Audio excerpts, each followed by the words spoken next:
majestoso atualmente é o clássico dos times sem perspectiva,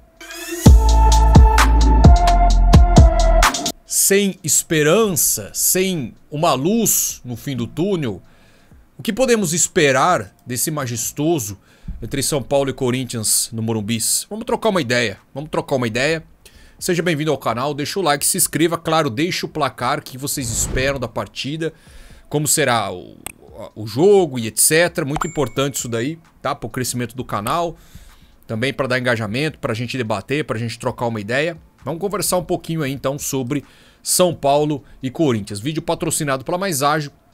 Você que está precisando adiantar o seu FGTS e não sabe como, fixado por um comentário, link na descrição. Chame os caras, troque uma ideia, tire todas as suas dúvidas e faça a cotação. Em 24 horas eles depositam o dinheiro da sua conta. Então chame os caras aí da Mais Ágil. Galera, ontem, quinta-feira, não teve vídeo, né? Amanhã, obviamente, o jogo, pós-jogo para vocês. Tá todo mundo convidado aí a já vir aqui comentar, pra gente já trocar uma ideia a respeito de como foi a partida. Todo mundo convidado. Amanhã, por volta das 11h30, o vídeo já está no ar pra gente resenhar, tá, galera? E tem o vídeo da vitória do Corinthians, pegou só 2.000 views, aquela coisa, quando o Corinthians ganha ninguém assiste, a galera não engaja, enfim, infelizmente, mas quem não acompanhou, dá uma navegada lá, tá? Então o Corinthians vem de uma vitória importantíssima fora de casa, uma atuação, pô, nota 5, vamos lá, uma atuação nota 5, mas o que importa são os 3 pontos, até porque o Ceará não fez uma boa partida e o Corinthians consegue um resultado aí, até de certa forma improvável, né? Levando em consideração que nós não tínhamos o ataque titular com Memphis Depay e o Yuri Alberto, o reserva imediato, o Romero, também estava fora de combate, aí o Corinthians joga totalmente remendado e consegue um resultado importantíssimo. E o São Paulo também vem de um placar ali, de certa forma também, que a galera não esperava muito, né? Um 2-2 fora de casa contra o Red Bull Bragantino, que está na parte de cima da tabela, né? O São Paulo, por exemplo, atualmente é o 16º colocado com 13 pontos. O Corinthians é o 9º com 19. E um detalhe importante que envolve essas duas equipes, são duas das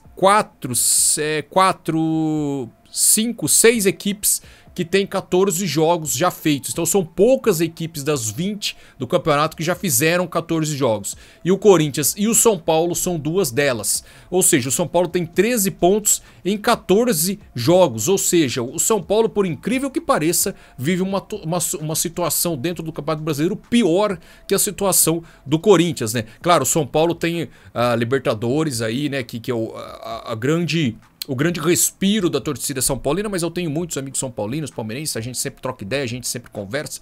Realmente o momento dos caras é muito ruim, até por isso o Zubeldia foi demitido, chegou o Crespo agora, então demanda um pouco de tempo para ele conhecer o elenco, colocar o 3-5-2 que o fez campeão paulista e etc, etc. Eu andei vendo a escalação do São Paulo do último jogo, né? Temos que tomar cuidado ali com o Oscar, com o Luciano. Luciano, principalmente porque o Luciano ele joga mal todos os jogos, mas contra o Corinthians o homem cresce. Outro nome que contra o Corinthians cresce, graças a Deus não vai jogar, é o Lucas Moura, né? O Lucas Moura, como a galera brinca, né? O Moura. Mas assim, o Lucas não tá fora de combate, né? Tem uma lesão ali e tal. Então, na minha opinião, o melhor jogador do São Paulo está fora de combate, né? Assim como um dos melhores jogadores do Corinthians está fora, com o Yuri Alberto, deve voltar só em agosto aí, ou fim de julho. Enfim, o São Paulo é um time, como eu disse, demanda tempo para o Crespo colocar esse 3-5-2. A torcida está muito impaciente com o time, né? Porque é um time que sim, poderia produzir mais. Não vejo muita diferença em questão de elenco de São Paulo para Corinthians. Acho que são duas equipes que realmente vão ficar no meio da tabela do campeonato. Não vão brigar por título, mas acredito que as duas também não vão passar sufoco até o fim do campeonato. Acho que vão ficar ali 11º, 8º, tal. Vai depender de quem chega, quem sai, né? Mas realmente o São Paulo vive um momento muito, muito ruim, né? Um time que realmente não consegue jogar um futebol tão vistoso assim. Ah, mas o Corinthians é o que eu venho falando todos os vídeos, né? O Corinthians também não consegue com o Dorival junto. De repente o Dorival no São Paulo conseguiria fazer o São Paulo render mais e outro técnico no Corinthians poderia fazer o Corinthians render mais. Mas a realidade é que Dorival não está conseguindo, pelo menos por enquanto, fazer esse Corinthians jogar. A gente consegue um resultado importantíssimo contra o Ceará, um resultado ali que a gente sinceramente não esperava, de repente até um empate e tal, mas realmente uma vitória ali importantíssima para o Corinthians. Pro jogo, pro clássico, pro majestoso, o Corinthians tem a volta do Memphis e a volta do Romero. Os dois devem ser titular. Ah, mas o Thales Magno fez o gol da vitória, tá? O Thales fez uma partida catastrófica em Fortaleza, uma partida horrível. Fez o gol, que a galera até brinca que quase perde o gol, né? Uma partida muito ruim do Thales. Eu começaria com o Romero, apesar de eu não gostar do Romero, eu começaria com o Romero e com o Memphis, tá? Esse pra mim seria o ataque titular do Corinthians, com o Garro municiando eles. O Corinthians tem desfalque certo também, além do Yuri Alberto. O Mateuzinho, que tomou o 3º cartão amarelo. E aí sim é um problema gigante pro Corinthians, porque o Corinthians não tem um reserva pro Mateuzinho. O reserva imediato seria o Léo Maná, que é o menino da base, que já provou inúmeras vezes que infelizmente não tem potencial, não tem qualidade técnica para ser titular, para jogar no Corinthians, não é ser titular, para jogar no Corinthians. Se colocar o Léo Maná contra o São Paulo, por mais que o lado esquerdo do São Paulo já não seja essa Brastemp, por mais que o São Paulo ali está num momento de insegurança e tal, é kamikaze, cara. É realmente uma situação muito delicada colocar o menino Léo Maná ali. Eu não colocaria ele. Eu iria, por incrível que pareça, parece até piada de mau gosto que eu tô falando, tirando o Léo Maná por questão de não passar segurança, eu colocaria Félix Torres na lateral direita. O zagueiro equatoriano Félix Torres, que é o mais chama-gol do universo, né? As poucas partidas que ele jogou na lateral direita substituindo o Mateuzinho, ele jogou bem.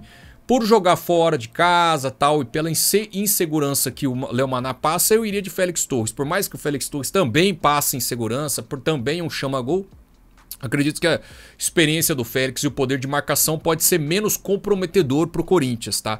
Então eu iria de Félix Torres na lateral direita e Romero e Memphis Depay no ataque. Agora o meio é o meio que o Corinthians já vem jogando, né?